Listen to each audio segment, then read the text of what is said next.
right up to our involvement in World War I. That's what we'll do this lesson. So, we, as a result of the Spanish-American War, we're going to become an empire. I know people sometimes get bristle about that, but when you own overseas possessions, that's kind of one of the things that makes you an empire. All right, we're still a republic, but we're an imperial republic, I guess you could say. Why do we become an imperial republic? Well, remember that whole concept of manifest destiny, that we were going to control everything from the Atlantic to the Pacific? The attitude is now we should spread our American goodness, not just from sea to shining sea, but everywhere else we can get a hold of it. Okay, so we're gonna spread that American goodness everywhere. Well, that's just arrogant. Very American of us, yes. There's economic reasons. There is the belief people still don't like trade, free trade. Free trade is still considered kind of a problem. Yes, we're not talking about that crazy pre-capitalist system of mercantilism, but people are still concerned. People are still concerned that if you trade too much, you weaken your own economy. We have seen an instance where you can go too far in current United States. When you're 21% of your stuff is coming from China and how much ever is coming from other places, we certainly destroyed our manufacturing base. So there is some basis to that. But the belief is if you own everything, if you own all the places, importing and exporting from those places doesn't count. So that's part of it, economics. The whole thing is, it's cool. I mean, everybody wants to have some colonies because it's cool to have colonies. All the cool kids are doing it, so we want to do it too. That's the attitude at the time.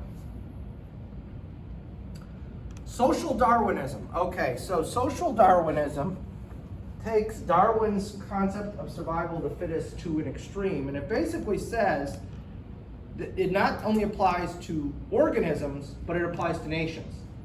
So if you're not strong enough to defend your own nation, you should be gobbled up and destroyed, and the stronger nation should survive, just like the stronger frog survives, or whatever the heck it is, okay? Obviously, you know where this is going to go to the ultimate extreme, and that's the Nazis, okay? We'll always say, we shouldn't just conquer you, we should wipe you out, literally kill all of you. So, unfortunately, social Darwinism has a role in this. There's a religious element. It's really hilarious, though, with the Americans, because all the places America conquers are already Christian. So for the Europeans, they're going to places where people aren't necessarily Christian. All the places America conquers are already Christian. But here's the thing. They're usually Catholic. And to the Protestant majority in America, we've got to actually Christianize these people because they're not real Christians, they're Catholics. And so that feeds into it. And you see a lot of that, especially in the Philippines, where they're going in there, we've got to Christianize the Philippines, and the Filipinos are going, we've been Catholic for 400 years. I don't know what your deal is, dude. Okay? Catholic longer than Yeah, then you've existed. Exactly. Longer than you guys have had a country. Strategic value, and we've talked about this a little. If you're going to have ships sailing around the world, you need coaling stations, you need these other things. So they have a strategic value, that's true. But obviously today we can do that by just making deals with people, and so we can just stop at places and refuel or what have you. We don't need to conquer the places. But again, it's a different attitude. It's over 100 years ago. And lastly, there's a political element and also a public opinion element within America.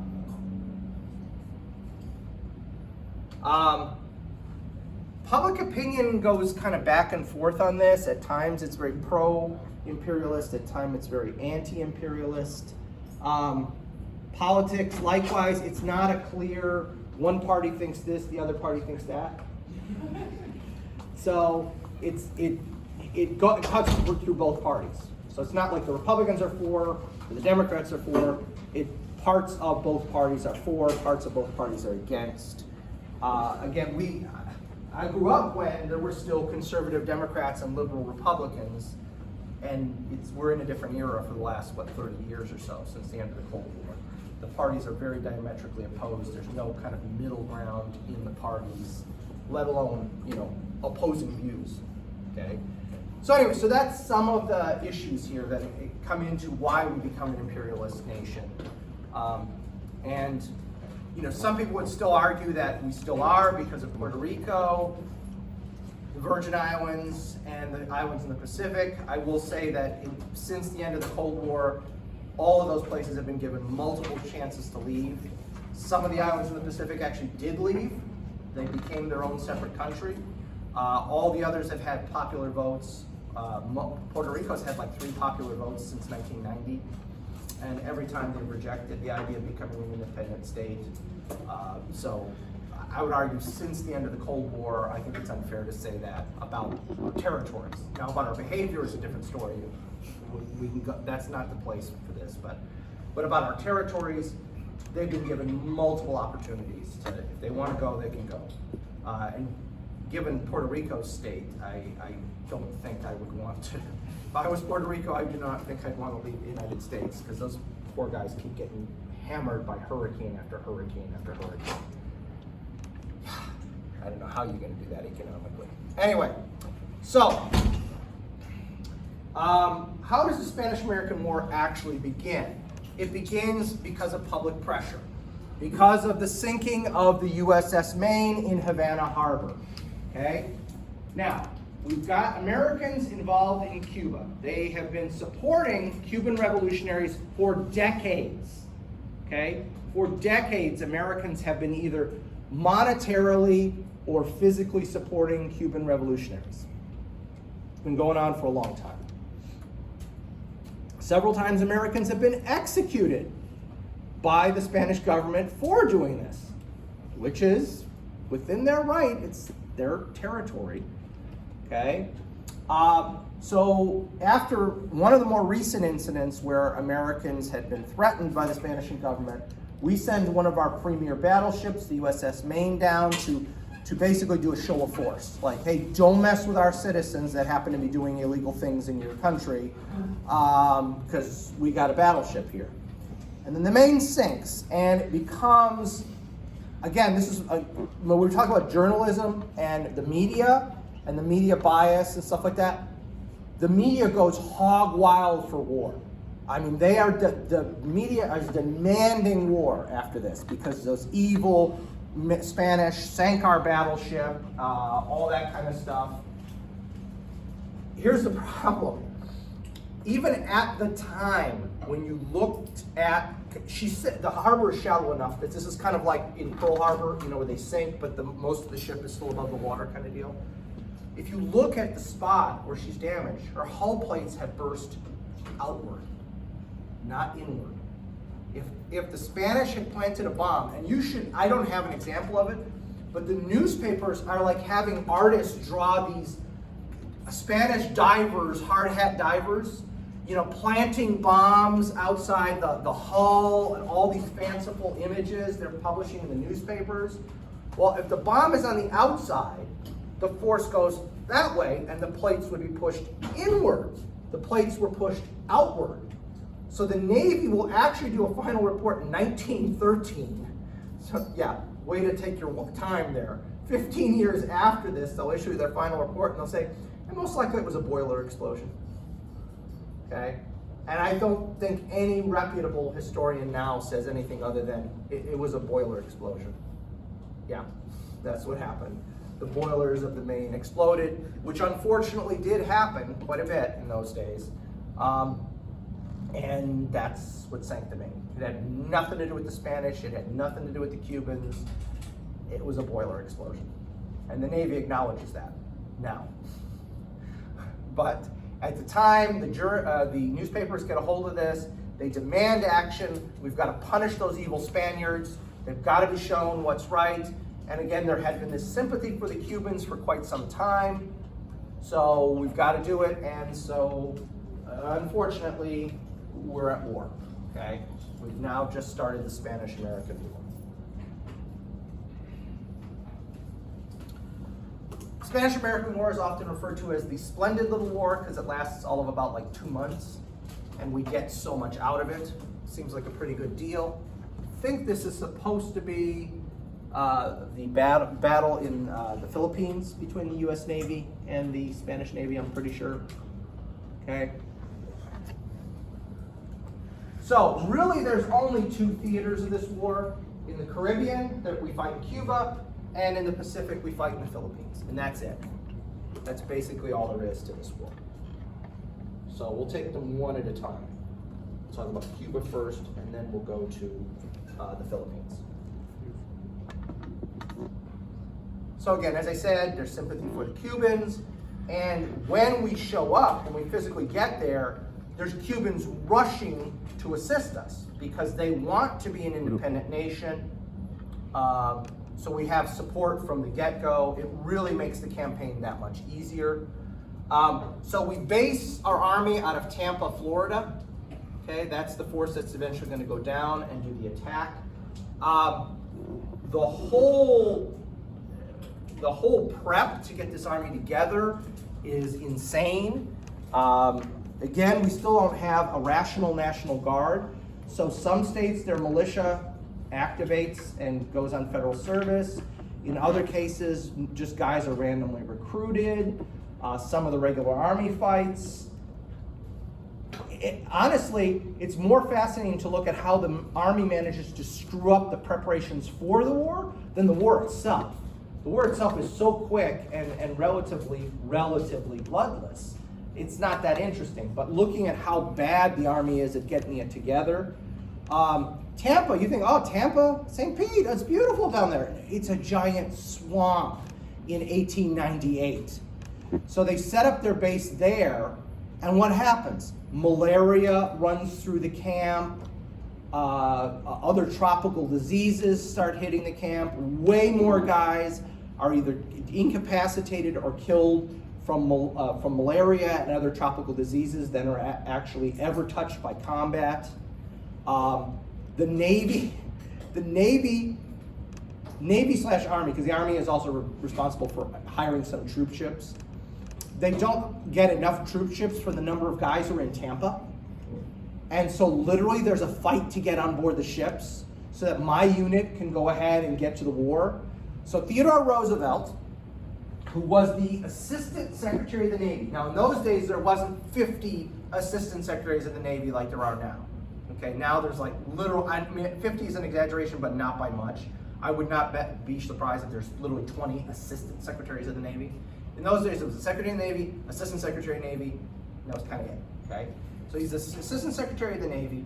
He resigns that position, secures himself a commission as a colonel in the United States Volunteers. So remember that Civil War thing? We're still using that here.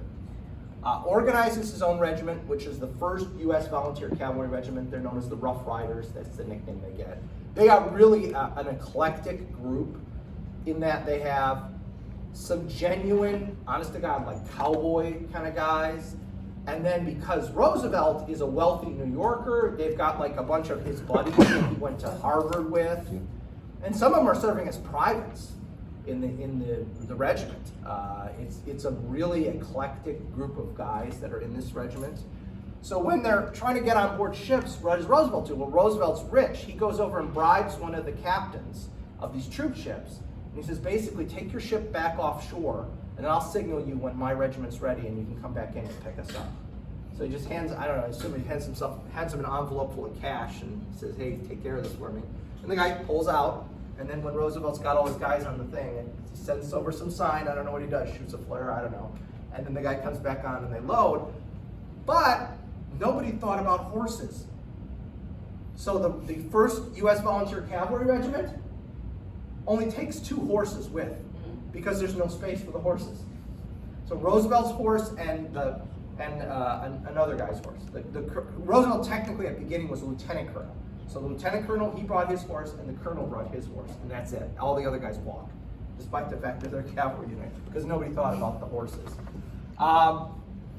President McKinley, so the president of the United States right now is President McKinley. He is the last Civil War veteran to be an American president.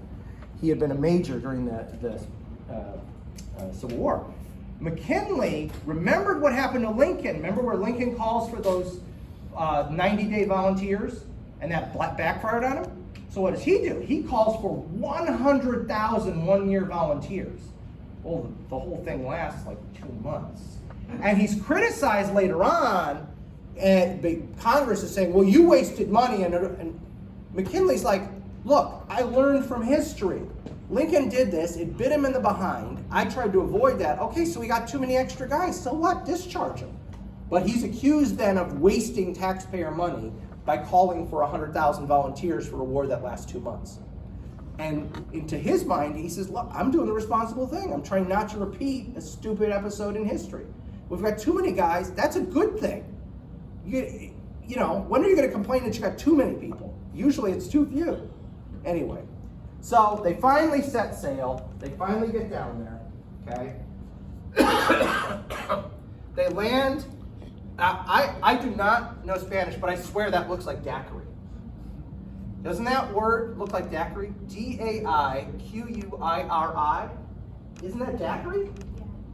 Okay, so there evidently is a Spanish city, or sorry, not Spanish, a Cuban city named Daiquiri. So they land at Daiquiri and then fight their way in. It's really kind of not much of a fight because, like I say, the Cubans are supporting them, so the Cubans act as guards, make sure they don't get ambushed, etc. They will eventually push all the way in to a ridge line known as San Juan Hill, but it's a ridge line. The actual big fight takes place on a hill called Kettle Hill. Kettle, I assume is how it's pronounced. It's not Kettle, but it looks to an American like Kettle Hill. Well, when the reporters are talking about the actual battle, so here's the Battle of San Juan Hill, okay? But that's actually the ridge line, the whole ridge line. When the reporters are doing it, they go, we can't say it's a battle at Kettle Hill. Everyone will, that's not sexy enough. You know, kettle sounds like an English word. It's got to be something Latin.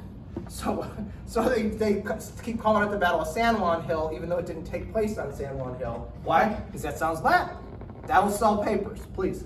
Yeah, but daiquiri drink named after the beach or village. After the city? Yeah, oh, okay. supposedly So they invented the daiquiri and daiquiri. Okay. Yeah, but supposedly an engineer named Jennings Cox, who was in Cuba at the tail end of the Spanish-American War. There we go. Cool. Okay, so they named the drink after the place. So the fight, again, it's been retold many times. It's this heroic, battle. To be honest, the Spanish are outnumbered. They're outgunned. Outmanned, outplanned. Yeah, the local Cubans are all on the side of the Americans. I mean, look, do I want to charge up a hill in the face of a machine gun? No, I don't. So are they still brave? Yes, they are. But the way it's been kind of puffed up in history, it's a one-day battle. And that's it. And then after they take it, then they lay siege to Santiago de Cuba, and that's it. The war's over in this part, okay? So even though the charge up San Juan Hill has been touted, and certainly there was bravery there, it's a one-day battle, and that's kind of it. Cuba's done, okay? It's that quick. Again, hence why it's so much the splendid little war as opposed to anything else. We also will grab Puerto Rico, but Puerto Rico will be grabbed without any shooting, basically. The garrison is so small in Puerto Rico, the Spanish garrison is so small, and the Puerto Ricans likewise are supporting the Americans, that there's basically almost no shooting. I don't think anyone was killed, any American was killed in the capture of Puerto Rico. And so the war here in the Mediterranean it's done, it's over, okay? Or did I say Mediterranean? I meant Caribbean. Sorry, wrong hemisphere. So, some thoughts about this, okay? We still have a 19th century army fighting in the beginning of the 20th century. We were not ready for this. If this had been any other enemy, let's be honest, Spain among the European powers in 1898, Spain is pretty near the bottom of European powers by this point, okay? If we had fought any legitimate European power, we'd have gotten our butts handed to us. I have no doubt whatsoever that would happen, okay? We'd have really got our butts handed to us. But we're lucky because Spain is at the end of their empire, they're kind of broke, et cetera, okay? Now, we do have a 20th century Navy. Because, oh, remember that other fight in the Philippines? Most of that fight takes place at sea. And here's how that battle goes. The U.S. Navy shows up, the Spanish fleet sorties, the two navies meet, we sink the entire Spanish fleet. Guess how many Americans are killed in the battle? 1. And he just slipped on a banana peel. Close. He is a coalman, which means he is shoveling coal into a furnace. They're supposed to get a break every X amount of minutes or hours or whatever it is because it's so daggum hot down there. In the middle of the battle, nobody ever came to replace him, and he stood his post like a good sailor. He died of heat stroke.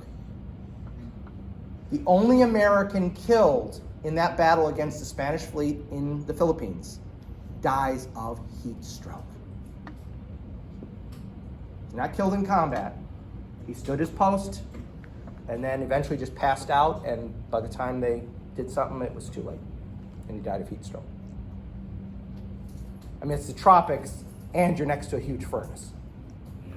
There was a reason that every 30 minutes or whatever it was, rotate the guys out, put a new guy in, okay? So yeah, the Navy was totally ready for this. In fact, Roosevelt's last act as Assistant Secretary of the Navy was to order them to attack the Philippines. He didn't even have permission to do that yet, but he did that. Like, he's writing out his resignation. And, oh, shoot, yeah, that's right. Send out a telegram to the Pacific Fleet, tell them to attack the Philippines. Finishes this resignation letter, turns it in, goes across to the Army, gets his commission, and so the fleet was already doing that. Okay? We are clearly a major commercial and maritime power. There's no debating that. A military power? But a commercial maritime power? Yes, we already are. And now remember, we're in the age of steel. These are steel battleships. So there is a recognition that you cannot completely strip down to the bare bones again after a war, because you need that fleet to protect your commerce and your maritime trade. And so the Navy will never be completely stripped down again. In the interwar period, it'll get a little dicey in the 20s and 30s. The Navy will get kind of bare bones, but never as bad as the Army or the Marine Corps. They will be stripped down to the bare bones multiple times to come. But the Navy will be, I would argue the Navy is the best prepared service from 1898 till today. Now, there's some issues right now about what we should do with certain platforms. Littoral combat ships, I think, are a disaster. But we've already, it's a sunk cost thing though. Now we've already commissioned, what, 24? Yep, and they're like not performing, and even with the carrier that just was commissioned, like they still have problems and she can't even really turn her maiden voyage yet. Yeah, and the first two they've already scrapped. And they're like, what, 10 years old? Yeah, so there was clearly some bad judgments there. But overall, still, I'd say the Navy is on better footing to do its job than the Army is, or the Air Force, because they still haven't gotten that F-35 thing working. So, yeah. So I'd say from 1898 till now, they're still the best prepared service, even though they've got their own internal issues. And again, as I said earlier, we're just lucky we didn't fight a real power. Because had we fought a real power, it would not have gone well. Other countries, they all use steel for that. Oh yeah, yeah, by this point. The Spanish Navy, while not as good as the American Navy, it's not still wooden or anything. It's a steel ship Navy. It's just they're the first generation of steel ships. And because again, we're always late to the party, we always build later. So the advantage is you got the newer stuff. You know, it's like in World War II, we're still gonna see that too. we beef up at the end, when in fact during the war, which is great because you got all the new stuff, but it means you start the war with, oh, crud, yeah, we don't have much, okay? So, but the Navy does their job very well. So, the war is ended by the Treaty of Paris, officially ended in December. War was over months before that, but the official end is December 1898. Spain grants Cuba its independence. Now this is interesting. Why didn't we just grab Cuba as a colony? We grab everything else. Well, it turns out this is where an idea that had gone through Congress earlier comes back to bite the United States in the butt. And that is back in about 1892-ish, we passed a bill through Congress that says Cuba should be an independent state and Spain is evil and mean for not letting them be an independent state. Well, if we now grab Cuba, we look like the biggest jerks on the planet because we passed a bill through Congress that the president signed saying Cuba should be independent. So if we take it, we violated our own law, technically. I mean, yeah, so we can't do that. So Cuba becomes independent, but we put a provision in their constitution that says we have the right to intervene in their internal affairs. That provision will stay until the 1950s. And if you've ever wondered how the whole thing with Castro and how that played out, one of the issues was that when President Eisenhower agrees, hey, you know, that's true, we shouldn't be intervening in Cuba's affairs, we're gonna tell Cuba, you take that out of your constitution, we're good with that. Batista, the dictator of Cuba in the 50s, late 50s, keeps thinking America's gonna rescue him at any time when Castro's starting to get some energy behind him.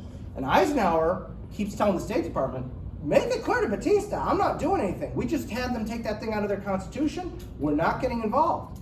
But Batista keeps thinking, oh yeah, that's what you have to say publicly, but I know you're gonna come help me. And Ike's like, no, I'm really not. No, I know. We're all in the same boat. Don't worry. I know. Shh. Yeah. And no, Eisenhower has no intention upon helping them because we're not doing that anymore. It's going to look bad.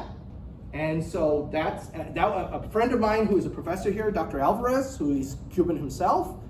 That's how he explained it. Because I asked him about it. I said, how did that all play? He goes, the Eisenhower administration was telling the truth, and Batista kept thinking they were going, wink, wink, nudge, nudge. Don't worry, I'll take care of you. And that's not what Ike was saying. So anyway, Cuba gets its independence, but with that provision that we can intervene, okay? Then Spain cedes a bunch of stuff to us. We get the island of Guam in the Pacific. Woo, woo. I assume you've been there? I've been born there. Oh, you were born there, cool. Yes, sir. And Puerto Rico.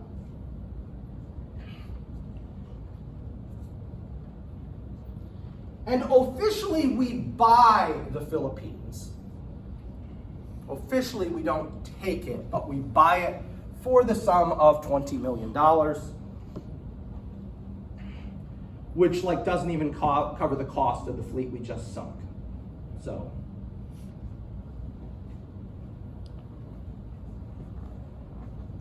but for official purposes, we bought it. And the Filipinos aren't going to be happy about that. We'll talk about that in a minute.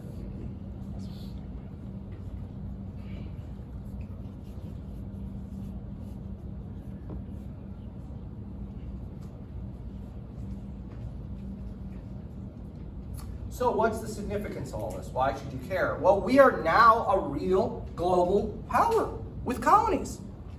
Literally overnight. We go from having the 48 states plus Hawaii and Alaska, those are still territories, to boom, we're a global power. We're involved in Asia now. Why? Because we got the Philippines and Guam.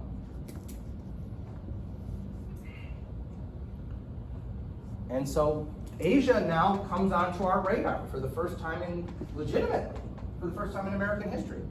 It's not that we never had anything to do with Asia, but I mean, now we gotta really pay attention. Because what happens in Asia could affect our colony, the Philippines.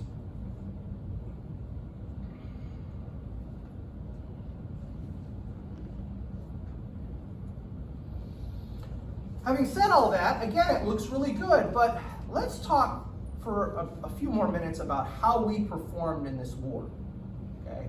This war we just had that gained us all this awesome stuff, okay? How did we perform? Well, I'm going to evaluate the Army and the Navy separately because they have to be evaluated separately.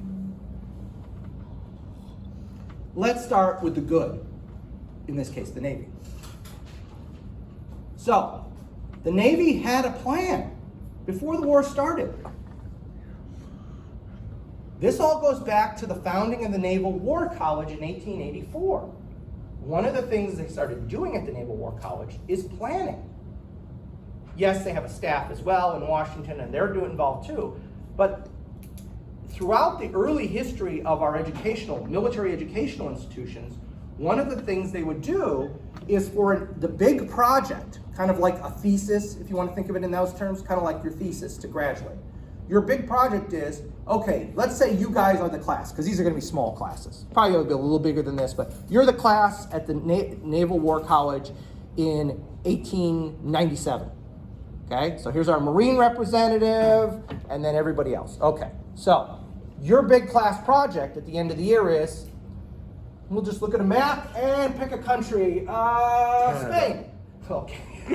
Navy really wouldn't have much fight in the Canada one. But Spain. Okay, so you guys are going to write a plan for if we had to go to war with Spain. How would that look from the naval perspective? And the students every year, they did this at the Army War College later when it gets founded too. They would write up a big plan. Now you might say, well, what? These aren't senior guys. Well, but it's a first draft. So they take that plan and then they send it to Washington to the Navy staff, and the Navy staff looks at it and goes, okay, yeah, this is good, no, this isn't realistic, we couldn't do this. And they can modify it. And it's a great idea, and I wish we would do something like this nowadays. Probably can't because there's all the international officers, so you can't, we're gonna invade Spain. Hey, what? Oh, sorry, Juan Carlos, I forgot you're back there. Okay, yeah, that's right. Pick another one. What if it's just threw a dot at a map? Well, there you go. There's just chance. There you go. But it's a great idea. It's a great idea because it forces the students to produce something that they actually feel means something. Not just, oh, I gotta do this stupid thesis thing I don't really care about. Hey, you're affecting American policy. And so this is why that system worked so well in the early Naval War College and Army War College, because I'm producing something, I'm getting a grade for it, but I'm also going to have an effect on national policy. And that's how you would do it. You get like a first draft at the Naval War College, then it goes to Washington, and then they beef it up. Because also the guys at the Naval War College don't have access to like secret stuff, and you know, okay? So the Navy had a plan. They knew what they were gonna do already. And they executed that plan very effectively.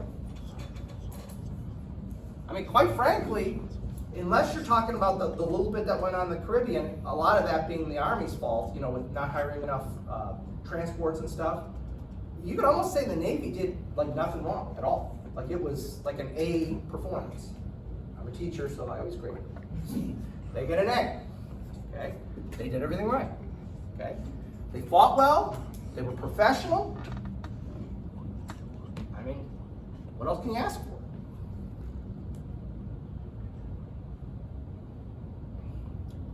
And do understand, there is a plan somewhere in the Pentagon for the invasion of Canada.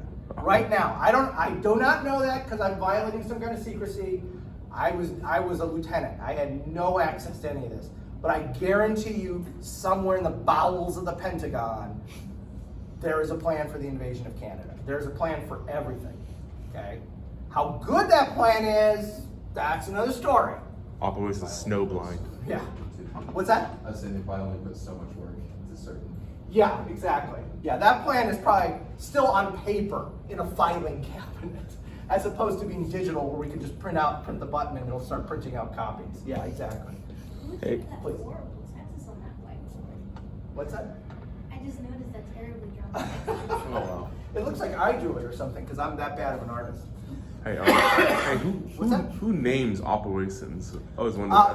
For a while, it used to be a random thing. And so they actually had a computer program that would generate random names. I don't like the way they do it now because everything's like, Operation I'm gonna kick your butt. and it's like you're telegraphing everything. I prefer the old-fashioned where it's some kind of weird name and it doesn't necessarily mean. Operation Mincemeat. Operation Noble Eagle. Yeah, exactly, that kind of. Operation What's that? Mincemeat did have a purpose. No, I'm not criticizing mincemeat. I like those type of titles though. I don't like the Operation Enduring Noble blah blah blah. Overlord. Yeah, Rolling Overlord's a cool one. Yeah, you know, I like the World War II ones. Once you get to the modern era, it's all PR. You know what I mean? It's not really about anything else but PR. So, all right. So that's the Navy. They get an A. They get an A. Then there's the Army. Okay. The Army was not prepared for a war with Spain, and quite frankly, the Army was not prepared for a war with anybody who was a legitimate power. There's just no other way to say it. Remember, this is only 8 years after the Indian Wars are over. And the Army had done nothing to modernize itself. Most of the Army was still out in the middle of nowhere at little garrisons. Okay? The mobilization was all about waste, inefficiency, and confusion. There's barrels of salted beef showing up in Tampa that are already rotten. There's so much corruption, so much money being wasted on stuff that, again, uniforms falling apart after like one wear.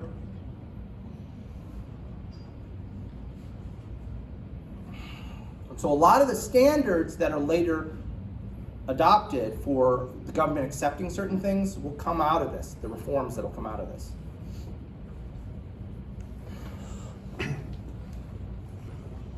And again, more people die of disease than any action. And again, as I mentioned, a lot of those don't even leave America and die of disease. It's not like they die of disease in a combat zone. No, they're dying in Tampa, please. I think this is when the U.S. Army realized that paperwork was necessary. This is when they started enforcing the AVOs, avoiding verbal orders. Yes. There's a lot more of, yes, because, like you're saying, that verbal order thing was okay when you're out on the frontier and, you know, what does it matter kind of attitude. If we're going to get a real military, a legitimate military, you've got to have paperwork to back up every decision you make. Otherwise, you're going to get yourself in all kinds of problems. And that's a lot of how this happens, is people giving verbal orders, and then how can you prove anything happened? And again, we're just lucky we fought Spain and not a legitimate power. What happened as a result of this is it led to calls for major reform within the Army. And we needed it. And that was right. We should have had major reforms. As far as I'm concerned, we need major reforms now. Slightly different reasons, but we need major reforms right now too. I don't know if you guys saw this. They officially announced what all the Army posts are going to be renamed. Yes. All the Confederate Army posts Confederate named Army posts are being renamed. Yeah. A couple of them are pretty lame. Fort Benning, I think it's going to be Fort Liberty, which is really lame. I mean, we couldn't do better than that. I thought that this morning too, listening to the news. Yeah. But I said, y'all might as well just go ahead and do like the Navy and just name them after like where they are. Like Naval Station Norfolk, Naval Station Mayport, San Diego. Yeah. Hood is going to be Fort Cavazos, who was a Texas-born Latino. I don't know if he was. I think he was the first. Yeah, he was the first 4-star general. Yeah. Army 4-star general who was. I assume he was Mexican American, but I'm not positive. But he was from Texas. That was a good choice. But again, some of the other ones are really lame. Like again, Fort Liberty. They're hoping to tie patriotism with a possible rights independence. Yeah, but I saw the whole list, but some of the names I didn't recognize. So there were a couple other ones like Greg Adams is going to be one of them, and I don't know who Greg Adams. I don't know if that's like the Adams family, like not the Adams family, not the Adams family. I meant that like John Adams, John Quincy Adams. Different Adams. Different Adams family. 2 D's in that Adams family. Fort Liberty sounds like something from the American Revolution. Yeah, it does. It sounds really lame. So I had actually drawn up a list at one point, and mine were way cooler. So I'm just gonna say. Anyway, so we're gonna have some major reform. That's gotta happen. And what comes out of this is the Root reforms. Root is the name of the Secretary of War. Elihu Root is his name. Okay, Secretary Root, Secretary of War Root. It's not even though it's the Army, the title is Secretary of War, even though he's really the Secretary of the Army. I don't know why they called it this. When we redo everything in 1947 and create the Department of Defense, we rename it from the War Department to the Department of the Army. But it had always been the Department of the Army, it just was called the Department of War. Which is weird, because like, does that mean the Navy doesn't go to war? I mean, it's just weird. Anyway, so Root is the guy who's behind this. He's a lawyer, has no military experience, but he's a progressive Republican, again, progressive meaning something very different than it does now. First thing off is commanding general is gone. You are the chief of staff. The senior officer of the U.S. Army is the chief of staff. Now this might seem like semantics. You're just rearranging the deck chairs. No, actually it's not semantics. What's the difference between being the commanding general and being the chief of staff? What do you think the difference is? Commanding general, you have to do a chain of command, and chief of staff means, You're close. You're close. Is it like, It's more defined roles, or there's more. it's like ranked versus That 40? person is like, I am in charge of you, who's in charge of. Right, okay, so the commanding general is literally commands the entire army. Okay, so that's true. I'm sorry, you started saying something. I just said it is like ranked versus 40, something like that. Not quite. Yes, ma'am. Chief of staff is in charge of the people or the personnel that work there, and the commanding general is usually in charge of the overall. So basically, the chief of staff answers to the CO on matters dealing with the staff and his people as far as logistics go, where he doesn't have to concentrate on the logistics of the military itself. Right, And so that's the CO's job. chief of staff is he is in charge of a staff of experts in different things, logistics, communications, intelligence, et cetera, and also the guys who are leading the combat troops. They're all underneath him, but he doesn't lead them. He's not commanding them directly. He is the head of a staff, and the staff sets policies, procedures, etc. Let me put it to you this way. If we had had this setup in the Civil War, I think that it would have been a very different situation, because Winfield Scott could have stayed as chief of staff. Him being fat and 70 years old wouldn't have been a problem if he was never expected to take command in the field.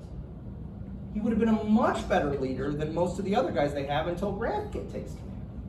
Okay? And likewise, and I'm blanking on his name now. God bless him, I can see his face. The guy who takes over for him, who gets fired twice by Lincoln, pompous little guy, what was his name? God bless him. Cannot think of his name. Anyway, again, another guy who was good at those kind of other jobs, but was terrible at leading troops. So this situation sets up a dividing line. You can be good at administrative things. You don't have to be good at leading troops in battle. So should have taken us, the next step for this should have been to create a real general staff so that we can select out, this guy's good for leading troops, this person's good for logistics, this person's good at intelligence, and that we can divide it up like that. And everybody doesn't have to be good at everything. Because that's reality, right? Everyone's not good at everything, okay? We find one or two things we're good at in life. And if you could just focus on those things, you could be incredibly successful. But our old system said you have to be good at everything all the time. And it's an unrealistic level of expectation. Okay, so that's actually huge in my mind. Okay? So we're going to have a real general staff, right? Well, not really. To have a real general staff, what you'd need is to be very selective about people and branch selective, so that people would be pushed to a certain specialty and not have to worry about other things. So we'll create this general staff, and there's still a general staff in the Army today, but it's tiny, and it really is only a bunch of guys in Washington, D.C. You don't see them outside that. And that's not what a real general staff is, the way the Germans did it, and the way several other countries in the world did it. It's not run that way. The way a real general staff works is when you're about the rank of a captain or a major, or for the Navy, a full lieutenant or a lieutenant commander. You go to a school, we see how well you do at that school. If you do well enough, we make you a general staff officer. And then, from then on, if you're not a good commander, but you're great at logistics, you never have to command again. And you could be a general one day. Just stay in your lane. Okay? Our system, unfortunately, you go to these schools, it's almost impossible to flunk out of the schools, by the way. I taught at one for 12 years. I can tell you, it's almost impossible to flunk out. You have to cheat. Being stupid will not get you flunked out of the Army Command and General Staff College. Cheating will get you kicked out, but not being stupid. You can still graduate and be incredibly dumb. Incredibly dumb. That doesn't sound very. No, it should not cheer, it should not warm the cockles of your heart. It should depress you and make you sad. And after you graduate, you still belong to whatever branch you belonged to before, and how you advance is all about what that branch wants to do to you. If they want to be good to you, if they want to screw you over, okay? Again, the way the German general staff works is very different. You go to these schools, you do well at the school, you're now a general staff officer, and the general staff manages you. And we try you a little more command. Let's see if you succeed at this next command. Okay, if you don't succeed, we don't say, that's it, you're out. We say, okay, it's clear you're good at things other than command. Because you got through the school and you were smart, so we're gonna put you in this job. And this is the kind of job you're gonna do for the rest of your life. You never have to be with troops again because you're not good at being with troops. That's okay. Everybody can't do everything. Unlike our system that says, everybody's gotta be good at everything all the time. And in fact, if anything is emphasized in our Army, it's being with troops, leading troops. The bestest, awesomest guys are leading troops. And if you can't lead troops, you're worthless. So I'll take everybody who's smart and good at things other than leading troops and just tell them, when you get to lieutenant colonel, you can just leave. Because we don't need you anymore. And we flush talent out of the Army, constantly flush talent away. Anyway, sorry, that was my little rant. We're gonna have still a small standing Army, but we're gonna have another reform that's gonna come as part of these reforms, plural, that's gonna create the National Guard as we know it today. Standardization is gonna be created. Let me see if I even have that. No, I don't mention that act. But there's gonna be an act in about 1904, 1906 that's gonna say, it's the National Guard from now on, everybody's wearing the same uniforms, everybody's carrying the same rifle, everybody's gonna get the same training. Standardization. So it won't matter if you're in the Texas National Guard, the Illinois National Guard, the Ohio National Guard, the New York National Guard, everything's standard. And we needed that a long time before 04 or 06, whatever it was. We needed that a long time earlier. Oh, there we go. I do have to quit. All right. It's the Militia Act of 1903. I was off by a year. Come on, I'm usually pretty good. And it's called the Dick Act. Okay? That was the name of the United States Senator who sponsored it. I'm sorry. Is this gonna call it the Witcher Act?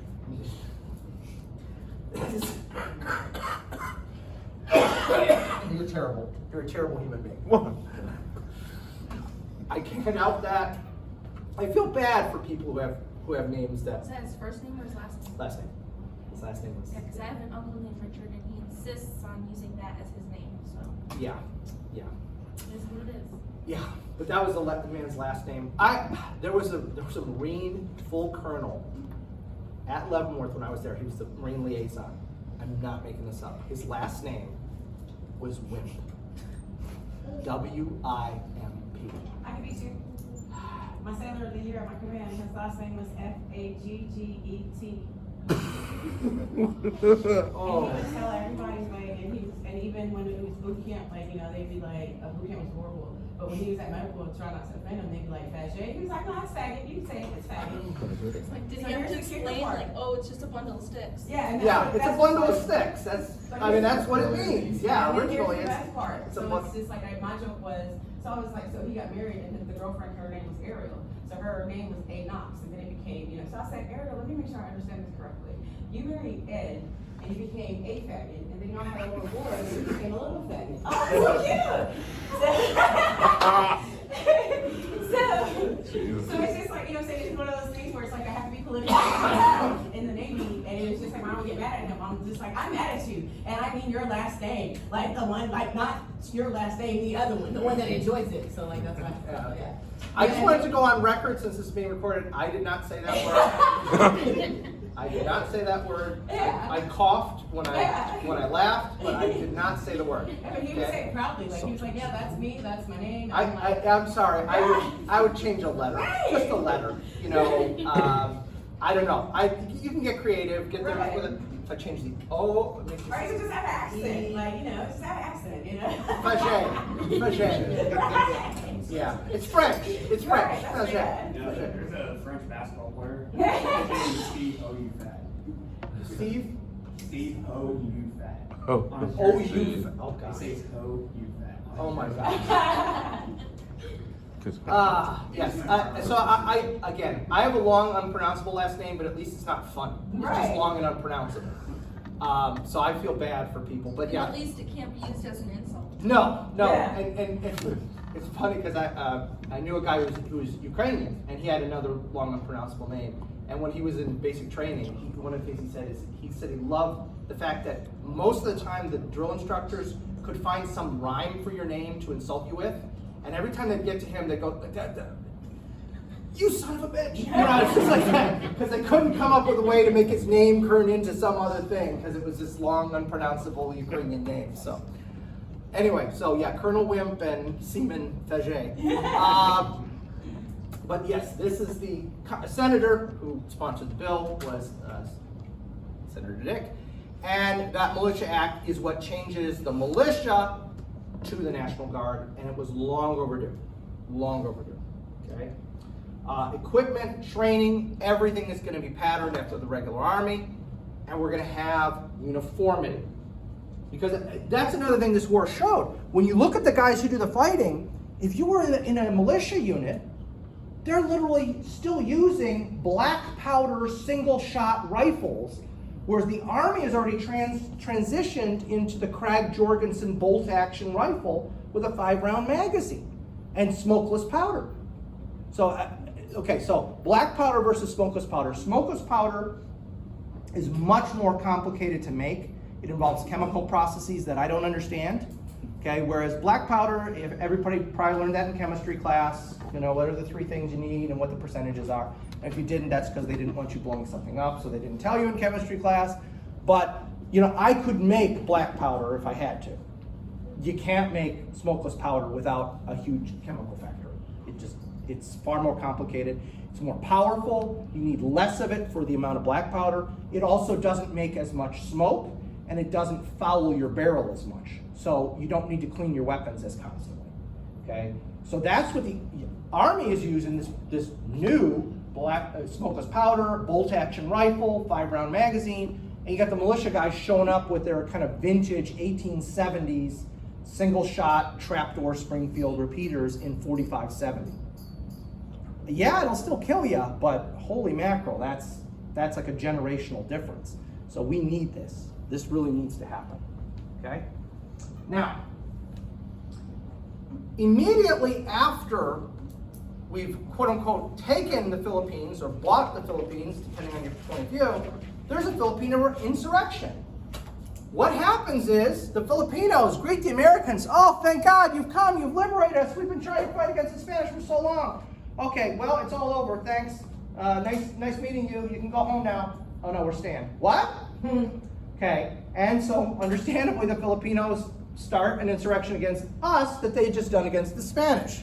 Same deal, they just shift who they're shooting at, okay? And so we deploy troops down to the Philippines. The Philippines, beautiful in a certain sense, but complicated in a weather sense. They get what do they call them there? They're not called hurricanes. They're typhoons Yeah, and monsoon. monsoon. Yeah. Monsoon's an annual thing. Typhoon is a periodic thing like our hurricanes. Tsunamis. And tsunamis. No. And the Philippines, there's like something like 1,000 islands in the Philippine chain. 1,000. Stop and think about that. 1,000 islands. Now, again, a lot of them are not inhabited. They're like little rocks, basically, just poking out. But how do you police that? Well, the Spanish found out it was really hard. Okay, and we find out it's pretty hard to do that as well. Huge ass tree lizards. What's that? They got huge ass tree lizards. Yeah, they got all kinds of crazy, scary stuff. Okay, and again, disease, major factor for this for the Americans. They're suffering from these diseases badly. There's this false belief also that just because you grew up in that area, you're immune to these diseases, which is absolutely not true. So the Army decides to organize a regiment, several regiments, of people who grew up in the South, like in Louisiana and stuff, thinking, oh, well, they have malaria down there, so if we recruit regiments from there and then send them to places like the Philippines, they'll be fine. And no, that's not how that works. That's not how that works. So you somebody that's seen in Princess Bride because he built up an immunity to poison by taking small doses. Yes. That's a total lie. I don't know about iocane powder. I don't even know if that's a real thing. You can do that. There are certain chemicals you can do that with. I don't recommend trying to find out which ones work and don't. Because some, if you take it in small doses, you really poison yourself in small doses. But I know that can happen. There are Just make some. sure you leave a note, like, you know what I'm saying, in general, just in case. Yeah, I didn't try and commit suicide. I was trying to build up an immunity. Right, There right. are certain things you can do that with. But again, I would not roll the dice on that. But yeah, they send these guys then who are from the South, from like Mississippi, Alabama, Louisiana, because there's malaria and there's other things down there, and they send them to the Philippines, and they're literally referred to as immune regiments. And the result is none. It doesn't work. Okay. So what should we know about the Philippine insurrection? We've done counterinsurgency before. In fact, you remember we just did it up to 8 years earlier in 1890, right? The Indian Wars ended in 1890. It's 1898, so only 8 years ago. We should know how to do this. Yeah. One of the things we do, which the British will also do in South Africa at almost the exact same time, is create concentration camps. Now, don't think the Nazis. Okay, that's not what we're doing here. Those are extermination camps. These are concentration camps. We're going to concentrate the public, the civil people, the civilians, that's the word I was looking for. We're going to concentrate the civilians in camps to keep them safe from the insurgents, where really what we're trying to do is cut the tie between the insurgent and the population. Please. So why, when you're teaching this to like younger people, how come they don't, the first term you use, how come concentration camps aren't referred to as extermination? That unfortunately becomes a question of bad terminology that's used during World War II. So all of the Nazi camps are referred to as concentration camps, even though the majority of them are death camps. Some are legitimately concentrating people. Some are, like Auschwitz-Birkenau, their only job is to kill people. There's a sub-camp that also has some industry, but mostly it's about killing people. So it was a bad terminology thing in World War II, and since then the word has a meaning because of the Nazis. Because prior to World War II, if you used concentration camp, they'd understand what you're talking about. I mean, you're going to concentrate all these people here to protect them. Like we did with the Japanese. That's another one, exactly. The Japanese Americans during World War II. Oh yeah, we were protecting them from reprisals by Caucasian Americans. That's what we told them. Don't worry, we're going to protect you from Caucasian Americans attacking you. Yeah, it didn't really work out that way, but that's what they would argue. Oh, sorry? The Italians and Germans. There are about 10,000 Italians and Germans who are also interned during World War II. Literally just a brand new book out on that topic, because nobody had ever looked at that pretty thoroughly. But it's about 10,000. So that was a much bigger number than I thought. As I'd heard about it, but I thought, it's a few hundred guys. No, it's about 10,000. So that's a decent amount, but compared to 110,000, it's about 10%. So that's, a lot more Japanese Americans interned than Italians and Germans. And most of the Italians and Germans that were interned were either foreign nationals who had links to their governments, members of the German-American Bund, which was basically the American Nazi Party, but they didn't call it a Nazi Party yet. They'll create an American Nazi Party in the 50s. That's a whole other thing and a whole other bunch of crazy. And the equivalent fascist organization for the Italians. So whatever, I don't remember what theirs was called, but they had their own American kind of fascist Italian-American thing. So most of the guys who were interred belonged to one of those three things. Joe DiMaggio's dad, the famous baseball player, his dad almost got interred in World War II. He had to intervene personally to he used his fame to make sure his dad didn't get interred, because he was not an American citizen, even though he'd lived in the country for 40 years. And I don't know if he also had connections to the fascist organization. He certainly had connections to Italian-American ethnic organizations, and I don't know if that crossed the line from just ethnic into the fascist realm. I don't know the details on that. But anyway, so yes, concentration camp, because of World War II, will have a whole other connotation. Though we will still use the term as late as Vietnam to refer to something we do in the Vietnam War, where we try to concentrate the South Vietnamese people to protect them from the Viet Cong. But even by then, people are already starting to say, let's not call it that. Let's call it something else. So I thought that too, though. Yeah. When you said the term, you picked up, I was like, that's better than calling it that, or that's a Yeah. great way to It's a differentiate. better term, because Right. you sell really what was going on. absolutely, Right. yeah. I mean, extermination. Right. And I It's was like, clear that's a better what's way to happened. To put it, to, you know what I'm saying, to differentiate. And again, I know some Holocaust historians who even they will start, because we're academics and so we're nerds. So they will go, well, no, technically this camp wasn't an extermination camp; it was more of a concentration camp. And it's like, Splitting hairs. yeah, you're how many angels can dance on the head of a pin? I mean, it's Right. you're getting into that. Okay, maybe we should have used the other term just across the board for the Nazis. But anyway. We build roads and schools. We do our traditional American thing, which is built a bunch of roads and schools and assume everyone will love us because we gave them a road and a school and a hospital.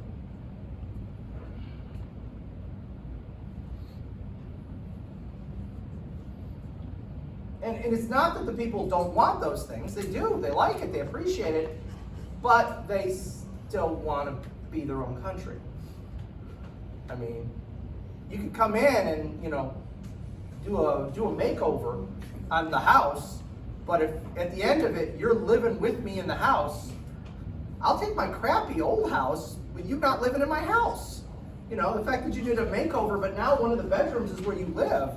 No, that's not. No, I don't want that. That's when I realized kind of America was a bully, or the USA was a bully, because you go in, I'm here to make it better, but I'm also going to stay. So Yes. just let me in, because trust me, you're going to be better, but I'm just going to stay here and stay and watch. You still do whatever you want. I'm just going to watch over you. Exactly. Yeah, and it's like the British in India. I mean, I've known people who are East Indian American, and they'll say, look, before the British came there was no such thing as India. There was a bunch of little petty kingdoms. There was, we had no unity. We had no sense of nationalism, anything like that. They did lots of good stuff, but in the end, you want to do your own thing. I mean, you might appreciate that. Oh, yeah, you build some roads and schools and hospitals. That's cool, but you can go now. I mean, appreciate it. Yeah, we just want our life Appreciate it. I want to do my own thing. It's understandable. It's understandable. The fighting during the Philippine insurrection is very brutal on both sides. And the U.S. will torture people. For instance, waterboarding, which became so famous in the recent unpleasantness, was used then. It was called the water cure. Okay, and that's where you put a towel, you lean somebody back, you put a towel over their face, and then you pour water over their face, the towel soaks it up, and it simulates basically being drowned. Yeah. Some water will in fact get into your nose and your mouth, but I mean, unless they just did it for like an hour straight or something, you wouldn't actually drown. But it's just as horrific because it's psychological. And the best tortures are actually tortures that aren't truly physical, but are more psychological. That's way worse. Psychological torture is way worse than physical torture. Yes, ma'am. I saw news or I read an article where in prison now they have them where they separate them. Guantanamo? They can charge for 4 hours. Oh, shit. And that's That would be psychological torture. Yeah, They considered it psychological. I would say so. Yep. They Yep. did that in World War I when they played the, always had an American song that they played, it was a rock song, but it was annoying. But that's what they played in Vietnam. Yes. Yeah. Yeah. To, they would to wake them out when Yeah. they were out in the, Yeah. what was the name of the song, but they played it loud, but they was in the jungle, and they would wake them out, but they played this one annoying, like, American rock song, and, Yeah. like, just to get them out of the jungle. Yeah, and Noriega, Yeah. back in Panama, I forget, it was something like Guns N' Roses Yeah, or yeah. something like that on Yeah. a loop. They just played it and played it and played it and played it. Yeah, that I would agree. That's psychological torture, and we have to decide what we want. You know, as a nation, is that acceptable to us or not? I personally don't think it's acceptable. I know the ticking time bomb theory. I've taken philosophy classes. I get that. I understand all that. But we have to make a decision. And you know, for the individual person who is making decisions like this, you know, maybe they decide, you know what, I'm willing to stand trial. If there really is a ticking time bomb, I'm willing to stand trial. I'll torture this guy to get what I need to save lives, and then I'll stand trial and let the law decide. I mean, maybe that's the way you handle it. I don't know. But as a nation, I don't think we should condone that kind of stuff. I think it really puts us on a bad moral footing. Yeah. So that's my opinion. That's nothing else but my opinion. There's also a strong anti-war movement during the Spanish-American War. In fact, this is the first time that there's an anti-war movement that's quite as vocal. And a number of people have compared the Spanish-American, well, not really the Spanish-American War, but the Philippine insurrection to Vietnam because of some of the similarities. The use of torture, the trying to separate the civilian population from the enemy insurgents, the anti-war movement, which includes a large number of famous people. Mark Twain, who was still alive at this point, Mark Twain is writing editorials denouncing the American war in the Philippines. So it's kind of like a proto-Jane Fonda kind of thing, you know, like happens in the Vietnam War. And so there's a lot of that. He's not the only one. He's one of the most famous. But there's a number of public figures who are speaking out against the war, especially when the uses of torture starts coming back, and you know that really becomes unpopular.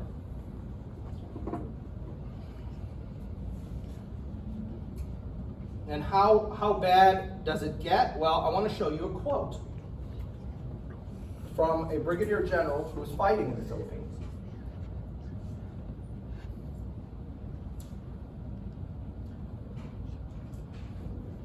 This is from Brigadier General, and this was his nickname, Hell-Raising Jake Smith. Okay.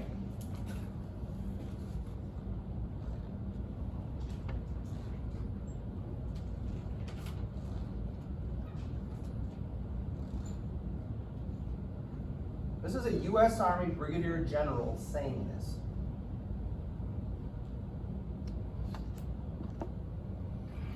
Are we the baddies?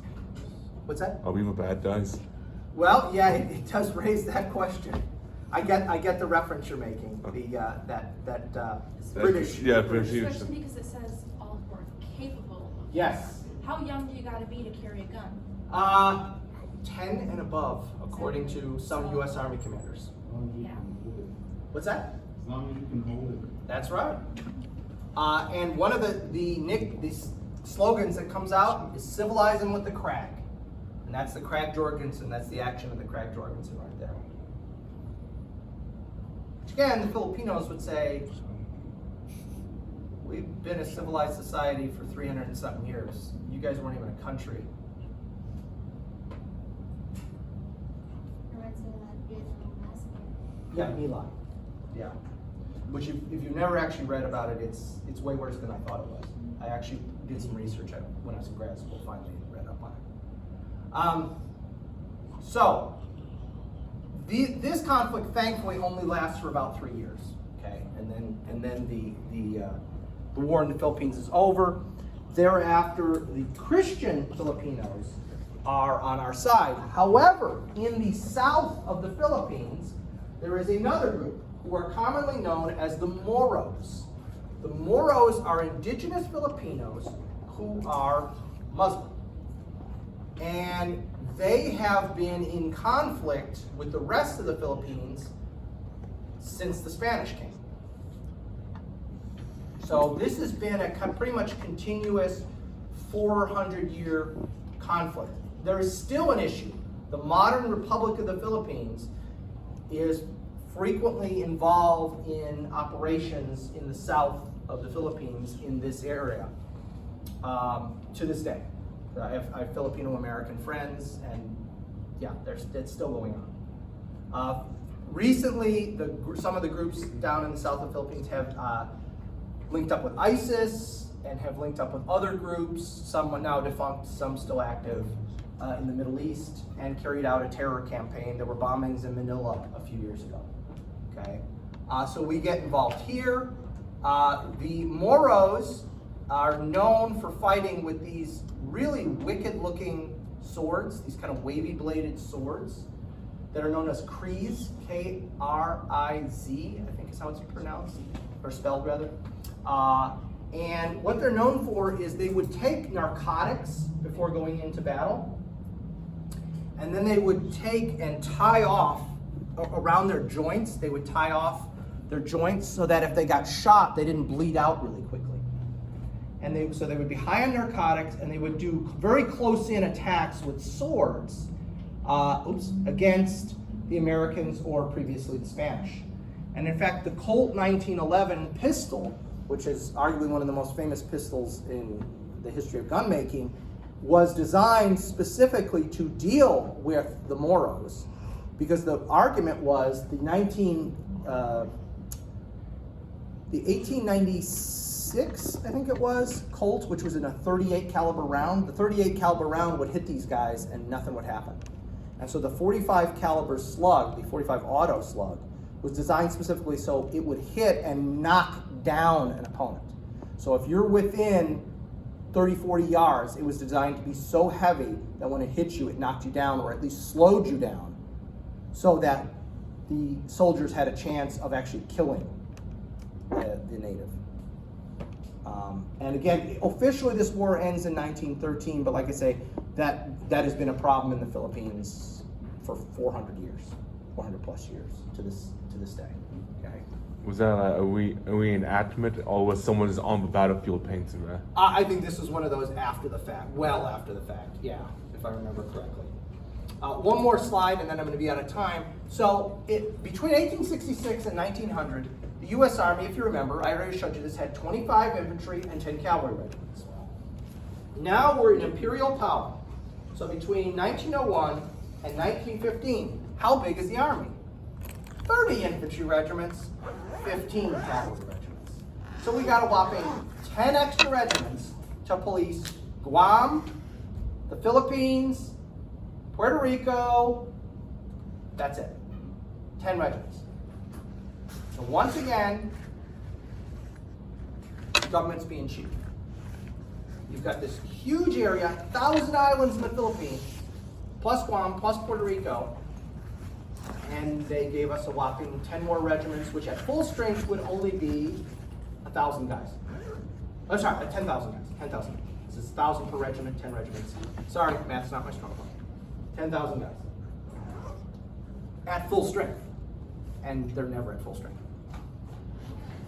So, We'll keep going from here. We'll talk about Asia and America's involvement in Asia now because of the Philippines.